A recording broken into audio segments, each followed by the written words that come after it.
안녕하세요, 여러분. 네, 수업대어 공학입니다. 이번에는 우리가 객체지향 모델링 언어부터 진행하도록 하겠습니다.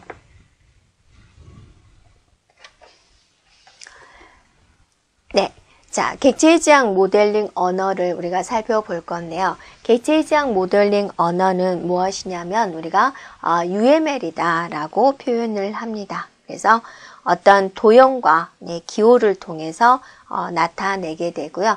총 9개의 표기법으로 나타내고 있습니다. 그 중에서 이제 유즈 케이스에 대해서 우리가 조금 공부를 해주면 되고, 이게 또 출제가 되었던 부분이 되고요. 나머지는 이제 이런 것이 있다라고 한번 보고, 모든 것을 우리가 살펴보지는 않고요. 몇 개 정도만 살펴보면서 객체지향 모델링 언어는 이런 것이구나 라고 이제 우리가 알아보면 되겠습니다.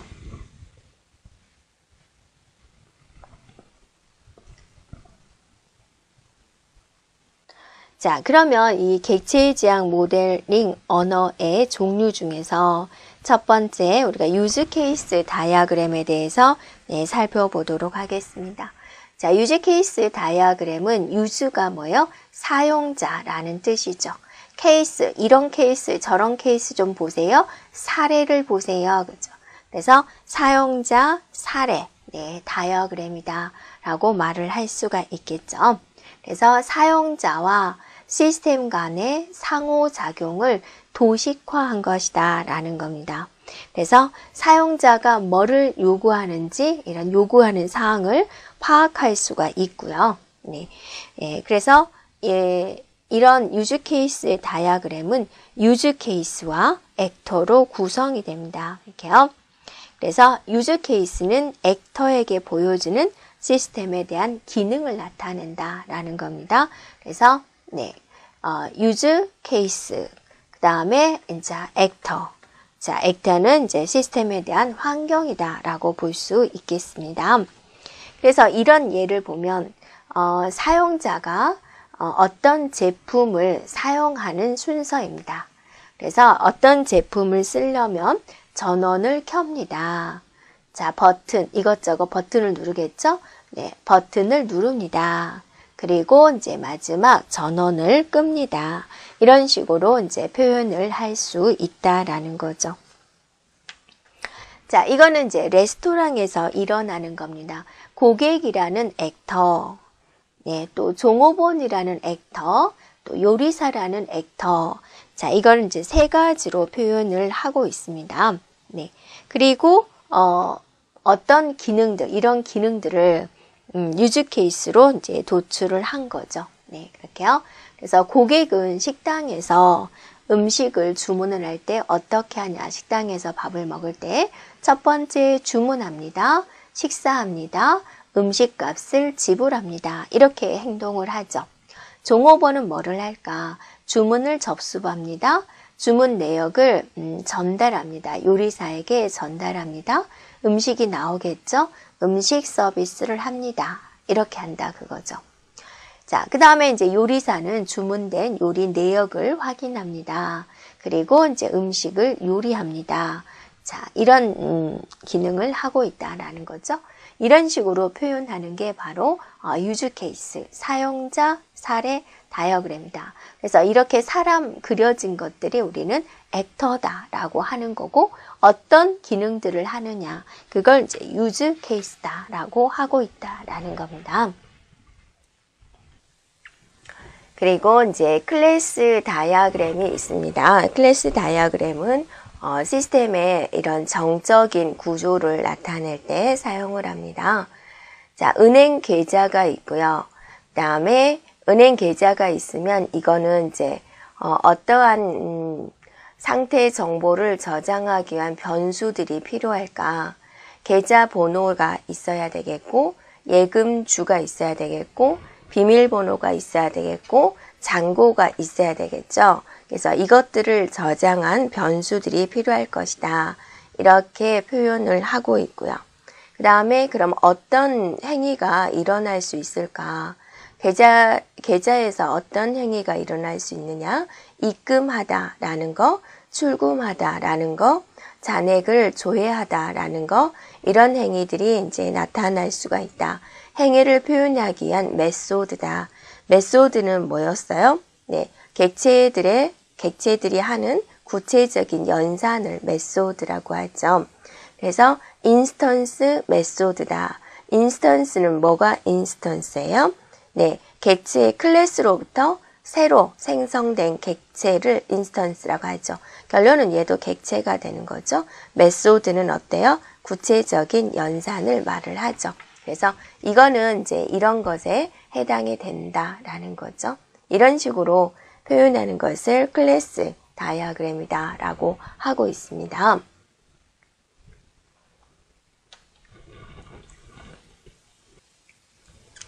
자, 이번에는 순서 다이어그램이 있습니다. 순서 시퀀스다 그겁니다. 객체들에 대한 작용을 순차적으로 표현한 것이다 라는 겁니다. 그래서 어떤 특정한 메시지보다는 메시지가 발생되는 이 순서에 초점을 맞춰서 표현하는 방법이 되겠습니다. 그래서 어떤 순서로 메시지가 발생이 되는지를 나타내는 것이고요. 시간의 순서에 따라서 정의함으로써 해당되는 문제를 해결해 나가는 방법이 되겠습니다. 그래서 이거 하나의 예를 보여주고 있습니다. 자, 이런 식으로 표현을 한다라는 겁니다.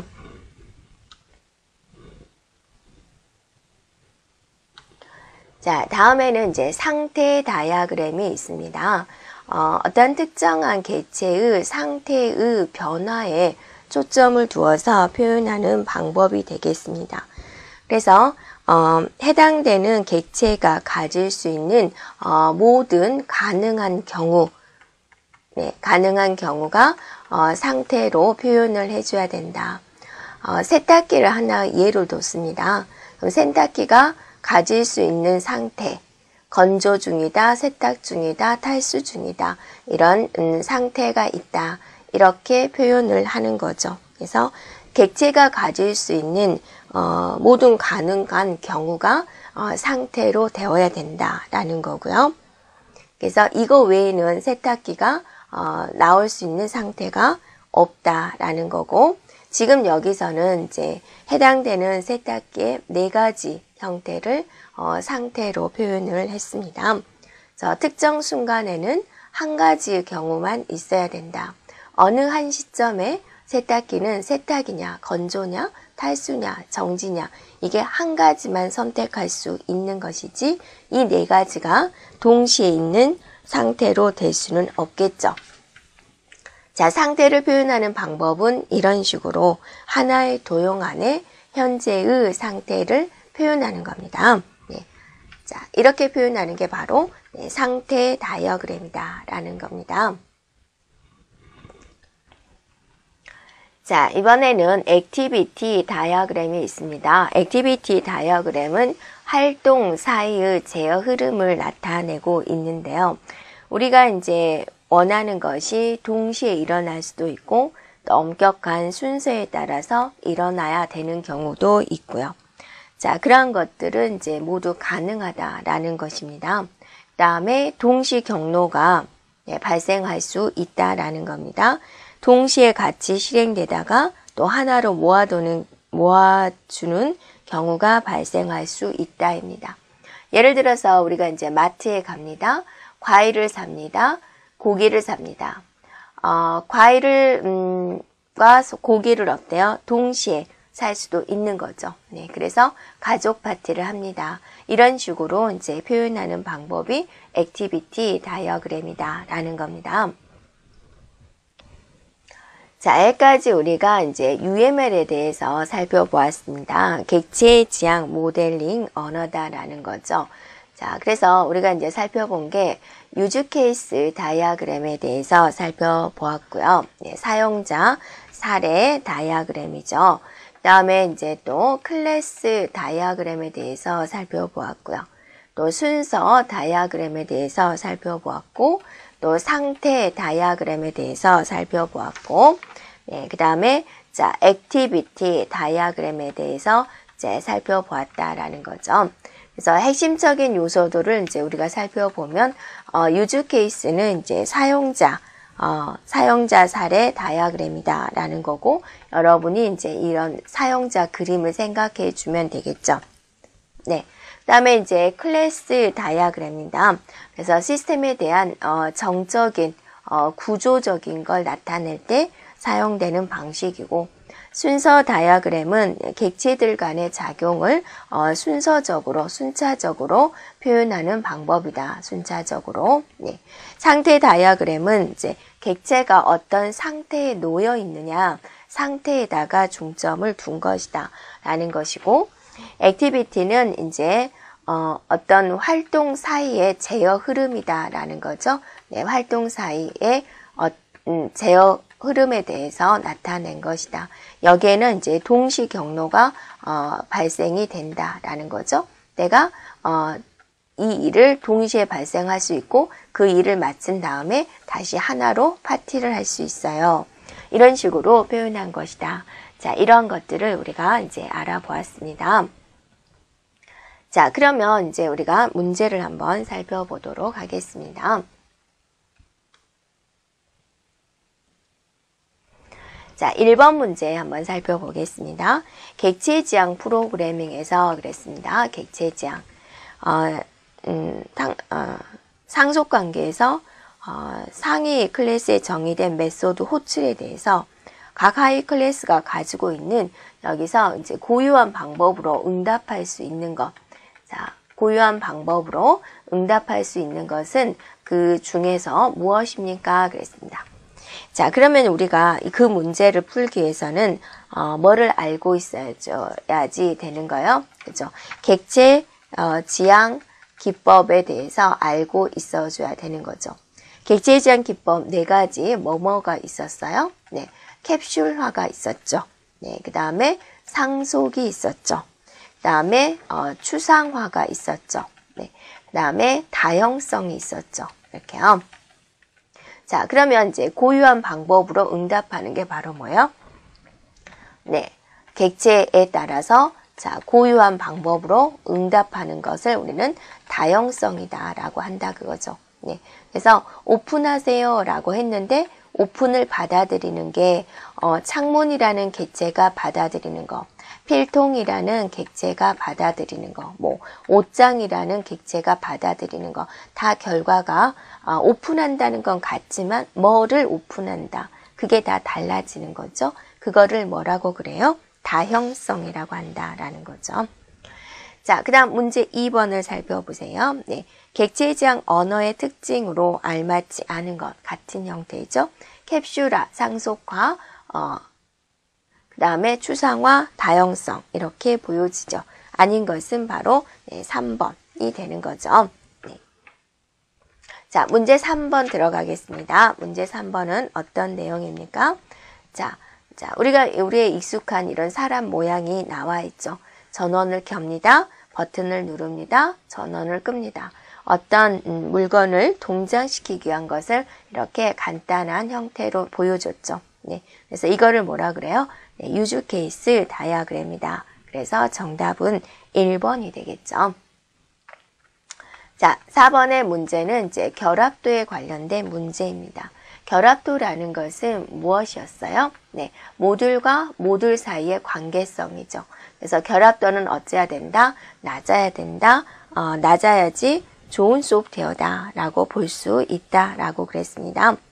자, 1번에 보면 모듈 간의 의존도가 클수록 의존도가 크면 결합도는 높아지는 거죠. 자, 2번에 모듈 간의 제어 요소를 전달하는 것은 전역 변수를 사용하는 것보다 전역 변수를 사용하는 것보다 바람직하지 않다라고 그랬는데 제어 요소로 전달을 할 거냐 전역 변수로 전달을 할 거냐 차라리 제어 요소를 전달하는 게 더 낫다라는 겁니다. 자, 3번에 보면은 전역 변수를 많이 사용하는 것은 프로그램 코드가 간단해진다. 네, 틀린다. 유지보수가 편리해진다. 유지보수는 더 복잡해지게 됩니다. 전역 변수란 건 무엇이냐면 공통으로 쓰는 거죠. 얘네들의 객체가 모듈이 있다. 모듈이 있으면 이 변수를 A, B, C, D라는 모듈에서 다 같이 쓰는 겁니다. 이렇게요. 그러면 A에서 더하기 1을 하고 B에서 빼기 1을 하고 C에서 곱하기 1을 하고 D에서 나누기 1을 하고 이게 이제 동시에 돌아간다 그러면 이 변수는 어때요? 정신을 못 차리겠죠. 네, 그래서 전역 변수를 이제 많이 쓰게 되면 굉장히 복잡하게 됩니다. 자, 4번입니다. 모듈 간의 고우투무는 내용 결합도를 유발할 수가 있다. 결합도 종류 중에서 내용 결합도라는 게 있었죠. 내용 결합도는 하나의 모듈이 다른 모듈의 내용을 참조하는 경우의 결합도입니다. 네, 그래서 고우투무는 자, 고우투 해가지고 100번으로 가세요. 근데 100번이 A라는 모듈에서 명령어를 내렸는데 100번은 B라는 모듈에서 있다. 그럼 여기에서 내용을 처리하는 방식, 이런 방식이 됩니다. 그래서 맞는 것은 바로 4번이 되겠군요. 자, 문제 5번입니다. 블랙박스 테스트에 대한 테스트에 대한 설명 중 옳지 않은 것은 그랬습니다. 블랙박스라는 것은 어때요? 기능 테스트죠. 결과가 어떻게 나오느냐라는 것을 판단하는 테스트가 됩니다. 내부를 쳐다보냐면 내부는 따지지 않죠. 네, 겉의 모습을 따지는 거죠.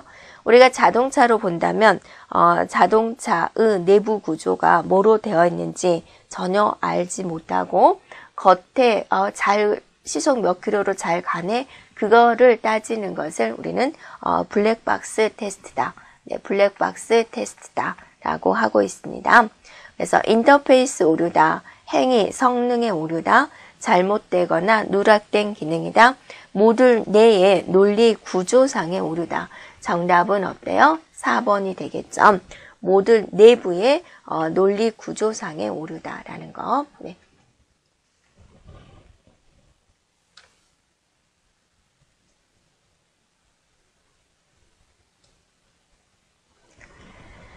자, 이제는 여러분 소프트웨어 공학에 대한 발전으로 가겠습니다. 소프트웨어에 대한 유지 보수부터 진행하도록 하겠습니다. 자, 유지 보수란 무엇이냐? 잘 유지되도록 하는 것을 유지 보수라고 하는 거죠. 네, 그래서 이 유지 보수가 유지가 잘 되어야지 우리는 품질이 좋다라고 하는 거죠. 내가 A라는 제품을 샀는데 한 달도 안 돼서 고장이 나는 거예요. 그럼 그건 품질이 좋다라고 하나요? 그렇지 않죠. A라는 제품을 샀는데 2년이 되어도 끄떡없이 잘 굴러간다 그래요. 그러면 우리는 그거를 품질이 좋다라고 이야기를 하는 거죠. 그래서 해당되는 품질이 최적의 상태로 항상 최적의 상태를 유지할 수 있도록 하기 위한 작업이다라는 겁니다. 자, 그래서 이제 소프트웨어 개발 단계 중 가장 많은 노력과 또 비용이 투입되는 단계다. 좋은 품질을 유지하게 하려면 어떻게 할 것이냐. A라는 제품을 내가 개발하고 있는데 오늘은 잘 돼요. 다음날 잠자고 일어나서 작동을 해보려고 하니까 어때요? 안 되는 거예요. 그죠? 네. 그런 품질을 유지하기 하려면 많은 노력을 해야 되겠죠. 그래서 유지보수에 대한 종류가 또 있습니다. 그래서 유지보수에 대한 유형을 우리가 살펴보겠습니다. 자, 먼저 수정보수입니다. 수정보수는 뭐냐면 검사 단계에서 발견하지 못한 오류를 찾아서 수정하는 활동이 되겠습니다.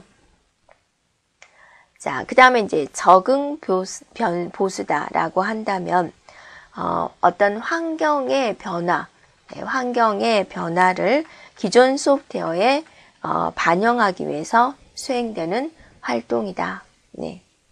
그 다음에 완전화 보수가 있습니다. 완전한 보수는 뭐냐면 현재 수행 중인 기능에 대한 수정을 해주고 또 새로운 기능을 추가해 주는 거죠.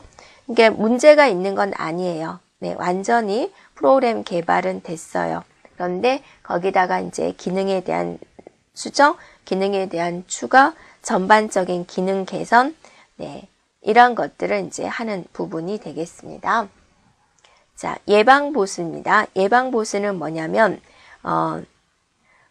미래의 유지보수를 용이하게 하기 위해서, 기능을 향상시키기 위해서 변경하는 소프트웨어를 변경하는 활동이다.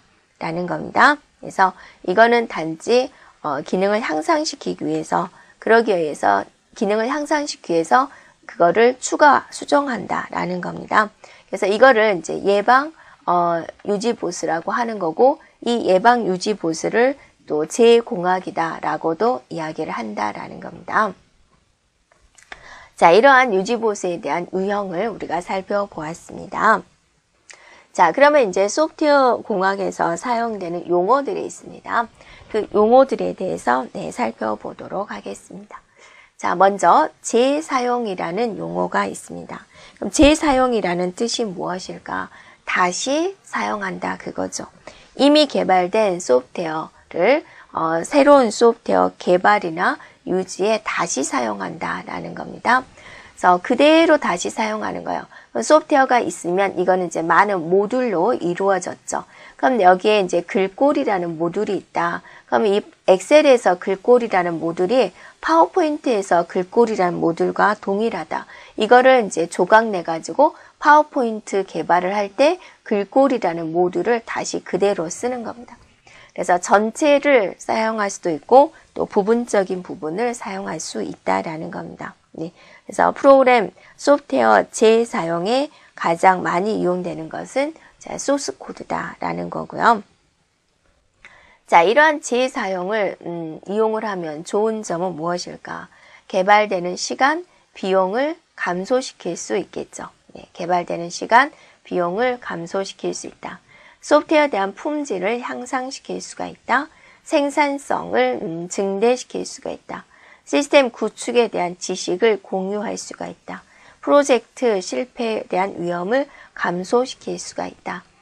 자, 만들어 놓은 거를 그대로 쓰니까 일단 시간과 비용이 감소된다라는 건 우리가 이해가 되죠.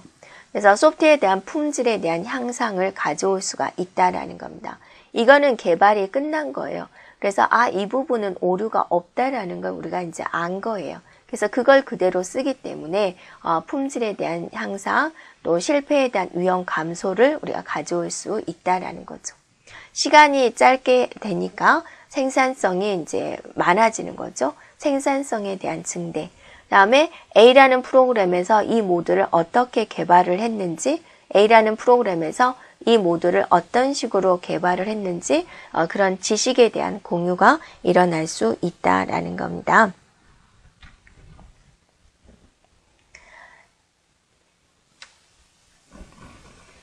자, 그리고 이제 소프트웨어 재공학이 있습니다. 이제 재사용과 재공학은 다릅니다. 재사용은 그대로 쓰는 것이고요. 이 재공학은 뭐냐면 기존의 시스템을 새로운 요구에 맞도록 소프트웨어 성능을 향상시키기 위해서 보다 더 나은 시스템을 구축한다라는 겁니다. 그러니까 기능을 추가하는 거죠. 이렇게요. 네, 그래서 이제 재공학은 이제 유지보수, 유지보수를 좋게 하기 위해서 기능을 더 추가하는 것이고요. 네, 생산성을 높이기 위한 것이고 또 품질에 대한 향상을 목적으로 하고 있다라는 겁니다. 자, 이 소프트웨어 재공학을 할 때는 또 자동화 도구를 이용할 수도 있다라는 거고요. 이 재공학에 대한 방법은 그러면 원래의 소프트웨어가 있는데 거기다가 기능을 추가해가지고 또 더 나은 소프트웨어를 만드는 것이다 라는 거죠. 이렇게 재공학을 하는 방법에는 분석, 재구성, 역공학, 이식 이런 방법들이 있다라는 겁니다. 분석이다라는 것은 이제 무엇이냐면 어떤 것을 재공학으로 할 것이냐 선정하는 활동이다 그거죠. 모든 소프트웨어를 다 재공학하는 것은 아니죠. 어떤 소프트웨어를 이런 재공학의 개념을 넣어서 할 수 있을까라는 것을 선정하는 활동을 말을 하고요. 자, 재구성이 있습니다. 재구성은 뭐냐면 소프트웨어에 대한 기능은 변경하지 않고 소프트웨어 형태에 맞게 수정하는 활동이다라는 겁니다. 그래서 재구성은 이제 다른 형태로 변경한다라는 겁니다. 그러니까 예를 들어서 네, 이렇게 있는데 이 속에 들어가는 기능은 똑같아요. 기능은 동일하다라는 겁니다. 기능은 동일한데 예를 들어서 이제 여기가 빨강색이다. 그러면 사람들은 이제 빨강색이 이쪽에 있는 걸 좋아하더라. 겉모습을 이렇게 바꾸는 거죠. 네, 이런 게 이제 재구성이다. 역공학이다라는 것은 이제 뭐냐면 어떤 완제품을 가지고 이 완제품이 어떤 식으로 만들어졌을까 이거를 이제 분석을 하는 겁니다. 그래서 낱낱이 다 따져서 이렇게 보는 겁니다. 그래가지고 이렇게 만들어졌구나 해가지고 이제 새로운 조금 비슷하지만 이렇게 새로운 소프트웨어를 만드는 겁니다. 그래서 재발견을 하는 거죠. 이식이다라는 것은 이제 뭐냐면 기존에 있는 소프트웨어를 다른 곳에다가 이렇게 심어가지고 변환하는 작업을 말을 하고 있습니다. 자, 여기서 이제 우리가 역공학에 대해서는 더 자세히 살펴보도록 하겠습니다. 자, 역공학이다라는 것은 개발 단계를 역으로 거슬러 올라가서 기존에 개발된 시스템에 대한 코드, 데이터로부터 설계 명세서나 요구 부정서를 도출해내는 작업이다라고 그랬습니다. 좀 어렵게 써졌지만 결론은 다시 만드는 것이다 라고 볼 수가 있습니다. 어떻게 다시 만드느냐? 분석해가지고 다시 만드는 거다. 뭐를 분석해요? 소프트웨어, 만들어진 소프트웨어를 하나하나씩 다시 분석해서 다시 만드는 작업이다라는 겁니다. 그래서 이거는 역으로 분석한다라고 이야기를 해요. 그러니까 우리가 소프트웨어는 이제 이런 모듈 하나로 합해가지고 어쩌고 저쩌고 해서 소프트웨어가 탄생이 되는데, 자, 이 하나의 덩어리로 소프트웨어가 탄생이 되는 거죠. 그런데 얘는 완제품인 소프트웨어를 하나하나씩 이제 따져본다라는 겁니다. 이런 식으로. 그래서 이 기능들을 이제 다 따져본 다음에 여기다가 이제 새로운 기능을 더하든지 해가지고 자, 조금은 다른 이런 소프트웨어를 이제 만들어 간다라는 거죠. 또 이렇게도 생각해 볼 수는 있어요. 우리는 A 회사인데 B라는 회사에 초코파이가 너무 잘 팔리는 거예요. 이렇게요. 그러면 이제 A라는 회사가 우리도 이제 저게 왜 어떤 제품이어서 내용물이 무엇이어서 잘 팔리느냐 이걸 하나하나 분석을 해보는 거죠. 그래서 A라는 것이 이런 식으로 이루어졌구나 해서 이런 초코파이를 이제 비슷하지만 이런 초코파이를 하나 만들어내는 거죠. OS 이런 식으로 됐나요? 이런 것이 이제 역공학에 대한 개념이다라는 겁니다. 네, 그래서 이제 그게 필요한 경우를 볼까요? 이런 역공학은 왜 필요할까? 기존에 가동 중인 시스템의 유지 보수가 어려워요. 자, 내가 이런 제품을 만들어서 유지 보수, 품질을 계속 유지해야 되는데 어떤 이유로 뭐 제품이 이제 더 이상 안 나온다든지 그러면 문제가 생기겠죠. 그래서 이걸 하나하나 이제 분석을 해보는 거죠. 또 이제 너무 오래돼가지고 이제 더 이상 구현이 안 될 때, 또 변경이 빈번해가지고 시스템에 대한 효율이 저하된 경우, 또 파일 시스템으로 개발된 업무인데 그건 이제 새로운 형태인 데이터베이스 관리 시스템 형태로 재구축해야 되는 경우가 있을 때, 또 기존 메인프레임 시스템을 이제 다운사이징 해야 되는 경우가 있을 때, 이런 경우에 역공학의 개념을 활용할 수 있다라는 거죠. 그래서 이런 역공학을 이용하면 어떤 이점이 있을까를 따져보자라는 겁니다. 자, 이미 상용화된 소프트웨어에 대한 분석을 도와준다. 계속 분석하는 거죠. 하나하나씩 따져가지고 하니까 분석을 도와주게 되고, 기존 자료를 분석할 수 있는 거죠. 분석을 해서 이제 더 이상 유지보수를 할 수 없는 소프트웨어인데 유지보수를 할 수 있도록 해준다라는 거고요. 자, 시스템과 일치하는 문서를 생성을 해가지고 시스템에 대한 정보를 얻을 수가 있어요. 라는 이런 이제 좋은 점을 얻을 수 있다라는 겁니다. 자, 이런 게 이제 역공학이다라는 거죠. 그래서 여러분이 이 소프트웨어 공학의 이제 용어들입니다. 그래서 용어들을 이제 섞어놨을 때 여러분이 이제 찾을 수 있으면 되겠다라는 거죠. 그래서 재사용이다, 역공학이다.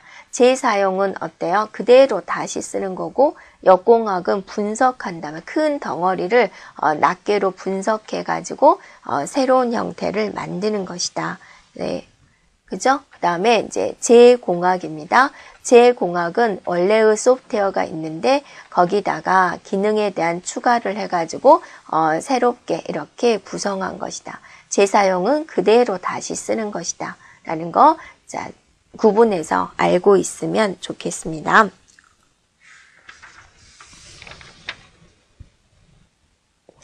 자, 이제 케이스에 대해서 보겠습니다. 케이스는 우리가 이렇게 말을 합니다. 이렇게요. 컴퓨터가 도와준다. aided, 보조한다. 라는 거죠. 소프트웨어 엔지니어링을 하기 위해서 도와주는 것이다. 그래서 자동화하는 작업이다. 자동화하는 도구다. 라는 겁니다. 그래서 여러분이 물리적인 거, 뭐 신발을 만드는 공장, 신발을 만드는 것을 자동화한다. 그런 이야기는 이제 종종 들어봤죠. 근데 소프트웨어를 자동화한다고 조금은 생소하게 느낄 수 있겠습니다. 그래서 예를 들면 이렇게 생각해 주면 돼요. 여러분이 계산 작업을 하고 싶어요. 그러면 여러분이 어떤 소프트웨어를 선택을 하죠? 주로 엑셀을 선택을 하죠. 그러니까 계산 작업을 자동화시켜 준다라고 생각해 주면 돼요.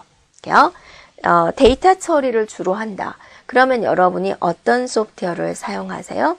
액세스라는 소프트웨어를 사용하죠. 데이터 처리를 자동화해 주는 거다. 그렇게 생각해 주면 되겠습니다. 그래서 요구 분석, 설계, 구현, 검사, 디버깅 이런 과정들을 자동화 하는 작업을 우리는 용어상으로 케이스다라고 하고 있습니다. 자, 그래서 이 케이스는 이제 컴퓨터 회사들이 하드웨어 하드웨어를 지금 자동화하고 있거든요. 그래서 거기서 이제 아이디어를 빌려와서 사용을 한 거고요. 1970년대부터 생기기 시작을 했다라는 겁니다.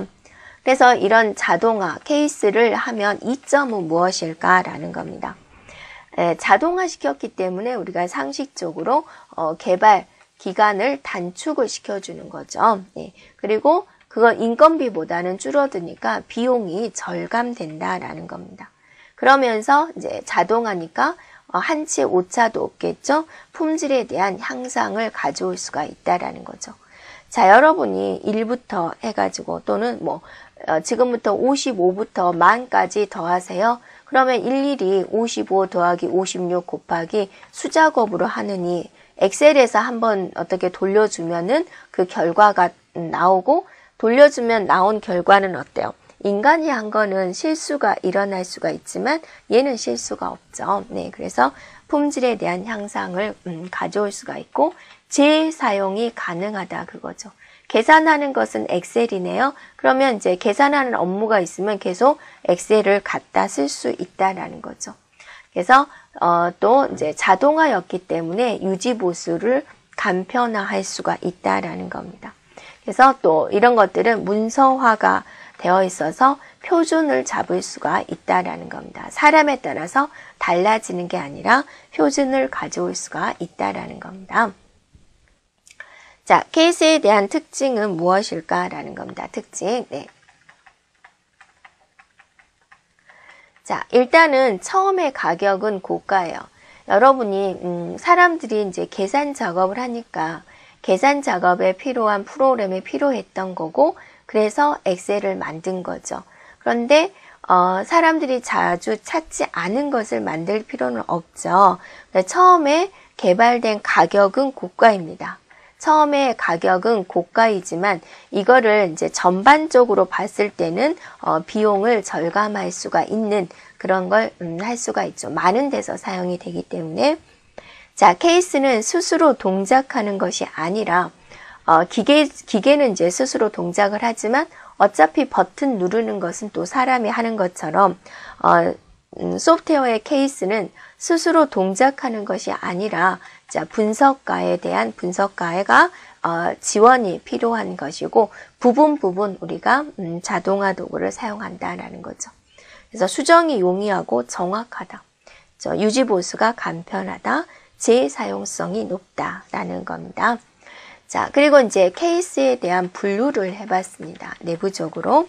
그래서 얘는 상위 케이스, 상위가 있으면 뭐가 있겠어요? 하위 케이스, 그 다음에 통합 케이스, 네, 이렇게 분류를 하고 있습니다. 자, 상위 케이스에서는 어떠한 일을 하느냐, 요구 분석을 한다 그거죠. 사용자가 뭐를 요구하는지, 그 다음에 분석이 있으면 뭐가 있어요? 설계가 있죠. 설계를 지원하는 부분이 되고요. 얘는 이제 그것들이 이제 됐으면은 이거를 이제 코드 작성을 하게 되겠죠. 네, 코드 작성에 대한 내용, 네, 코드 작성. 그 다음에 이제 테스트에 관련된 것이 여기에 들어가게 되는 것이고요. 통합 케이스는 이제 전 주기 과정을 전 과정을 이제 지원하는 그런 부분이 되겠습니다. 그래서 케이스는 이제 네 가지 구성 요소로 이루어져 있습니다. 그래서 입력하는 상위부가 있고요. 그럼 입력이 있으면 뭐가 있습니까? 그거를 보여주는 상위가 있으면 뭐가 있어요? 여기는 후위부다라고 하고 있습니다. 결과를 보여주는 후위부다라는 겁니다. 그래서 이 중간에 있는 중위부에서 뭐를 하게 되냐면 처리를 하게 됩니다. 자, 그런데 이제 여기서 어떤 것이 이제 입력이 들어왔을 때 가지고 있는 데이터베이스에서 정보를 가지고 온다라는 겁니다. 이렇게요. 그래서 한마디로 말한다면, 전체적으로 정리해서 본다면 상위부에서 입력을 받아들여서 데이터베이스에서 정보를 찾아서 중위부에서 처리를 해서 후위부로 결과를 보여줍니다라는 겁니다. 그래서 네. 자, 그러면 이 다중화 케이스에 대한 종류는 뭐가 있을까라는 겁니다. 그냥 한번 살펴보고요. 우리가 계산 작업을 자동화시켜주는 건 엑셀. 그렇게 하듯이 비용을 측정하는 도구는 SLIM이 있고 요구 분석을 하는 도구는 PSL, PSA가 있고 세개 도구는 그런 게 있고 그다음에 통합 도구는 그런 게 있다. 자, 그냥 한번 케이스에 대한 종류는 그런 것들 여러 가지가 있구나. 그냥 한번 살펴보면 되겠습니다. 자, 이제 우리가 문제 한번 살펴보겠습니다. 자, 1번에 보면 케이스에 대한 설명으로 거리가 먼 것은 케이스는 뭐라 그랬죠? 자동화 도구다라고 했습니다. 자, 1번 보세요. 1번. 개발 도구와 개발 발명품이 결합된 것이다. 자, 2번. 시스템 개발 과정의 일부 또는 전체를 자동화하는 것이다. 3번. 유지 보수성을 높이기 위해서 기존 소프트웨어를 재구성하고 새로운 기술을 적응시킨 거다. 자, 유지 보수성을 높이기 위한 것이다. 네. 높이기 위한 것인데 그걸 높이기 위해서 기존에 있는 소프트웨어를 재구성했다라고 그랬습니다. 그리고 거기에 새로운 기술을 적응시키는 것이다. 이것의 개념은 이제 케이스에 대한 개념이 아니죠. 케이스는 이제 자동화시키는 것이다라는 거죠.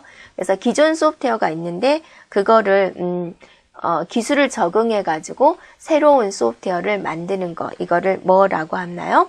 재공학이라고 한다라는 겁니다. 그래서 틀린 것은 이제 3번이 되겠습니다. 자, 4번에 보면 정형화된 구조, 메커니즘을 소프트웨어 개발에 적용을 해서 소프트웨어에 대한 생산성을 높이기 위한 구현 기법이다. 맞죠? 자, 2번 보겠습니다. 2번을 보면은 기존 시스템이 있는데 기존 시스템에다가 보다 나은 시스템을 구축을 하고 여기에 이제 새로운 기능을 추가를 했다 그겁니다. 그래서 소프트웨어 성능을 향상을 시켰다. 새로운 기능을 추가시켰다. 이걸 뭐라고 그래요? 제공학이라고 한다. 그래서 거기에는 분석, 개조, 역공학, 이식 등이 있다라는 겁니다. 그래서 정답은 1번이 되겠죠. 자, 3번 문제입니다. 소프트웨어에 대한 재사용에 대한 효과가 거리가 먼 것은 먼 것, 재사용입니다. 재사용은 있는 소프트웨어를 어때요? 그대로 다시 쓰는 것을 말을 하죠. 자, 시스템 구조와 구축 방법에 교육적인 효과가 있다. 자, 개발 기간 및 비용이 절감이 된다. 개발 시 작성된 문서에 대한 공유, 자, 새로운 개발 방법 도입에 대한 용이성. 이거는 재사용은 뭐예요? 있는 소프트웨어를 그대로 다시 쓰기 때문에 새로운 개발 방법을 도입하는 것은 아니죠. 네, 그래서 틀린 것은 4번이 되겠군요. 자, 문제 4번입니다.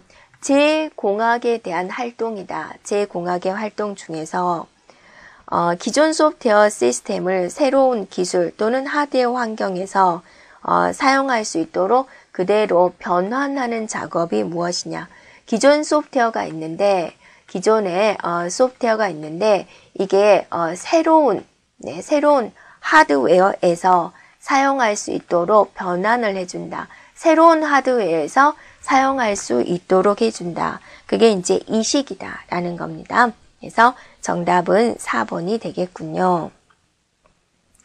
자, 문제 5번입니다. 소프트웨어 위기를 해결하기 위해서 개발이 생산성이 아닌 유지보수로 해결하려는 방법은 무엇이냐라는 거죠. 소프트웨어 위기가 왔다. 여러 가지 위기가 있죠.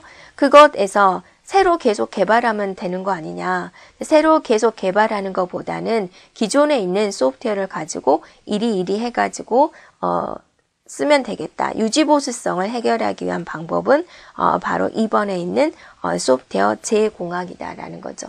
시대의 흐름이 굉장히 빠르게 바뀌고 있죠. 네, 그래서 기존에 있는 시스템을 그대로 쓴다라고 한다면 이거는 이제 새로운 내용을 받아들이는 개념은 아니죠. 그래서 새로운 시스템이 있는데 좀 고장도 많이 나고 품질이 좀 안 좋은 것 같아요. 품질을 좋게 하려면 여기다가 어떻게 해줘야 돼요? 기능을 추가를 시켜줘야 되죠. 그래서 더 나은 시스템이 만들어져야 되는 거죠. 이거를 이제 무슨 개념이다라고 하는 거예요? 바로 소프트웨어 재공학에 대한 개념이다라고 하는 거죠. 그래서 정답은 2번이 되겠습니다. 자, 여기까지 소프트웨어 공학에 대한 내용이었습니다. 여러분 수고하셨습니다.